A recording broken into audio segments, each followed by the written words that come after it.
இந்த மகர ராசி அன்பர்கள் 2026ஆம் ஆண்டில் பணம் சம்பாதிக்கிறாங்க, பணம் சேர்த்து வைக்கிறாங்க. அதெல்லாம் தாண்டி இந்த வருஷம் என் கடன் பிரச்சனை தீரணும்.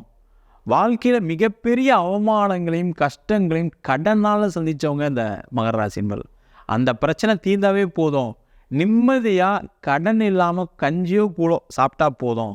எவ்வளோ அசிங்கப்பட்டேன், எவ்வளோ அவமானப்பட்டேன், சொந்தக்காரங்கிட்ட காசு வாங்கினேன், அவங்க கடைசியில் பணம் கொடுக்க முடியல, எவ்வளோ தப்பாக பேசுனாங்க, எங்கே பார்த்தாலும் எனக்கு அவமானம், மனைவிக்கிட்ட அவமானம், கணவர்கிட்ட அவமானம், குழந்தைங்க நான் பார்த்து வளர்த்த பசங்க என்ன நீ ஏன் கடன் வாங்குறேன்னு கேட்டாங்க, எல்லாமே அவங்களுக்காக தான் செஞ்சேன்.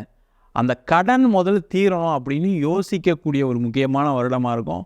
அந்த கடன் பிரச்சனைகளை சம்பாதிச்சு தீர்ப்பேன் அப்படின்னு யோசிக்கக்கூடிய முக்கியமான வருடமாக இருக்கும். அது நடக்கக்கூடிய முக்கியமான வருடமாக 2026 ஆண்டு. இவங்களுக்கு இருக்கக்கூடிய மிகப்பெரிய பிரச்சனைகளை தீர்க்கக்கூடிய ஒரு அற்புதமான ஆண்டு. இதுக்கப்புறம் தான் வாழ்க்கையில் வாழவே போகிறாங்க, நல்லாவே இருக்க போகிறாங்க, சந்தோஷமாக இருக்க போகிறாங்க.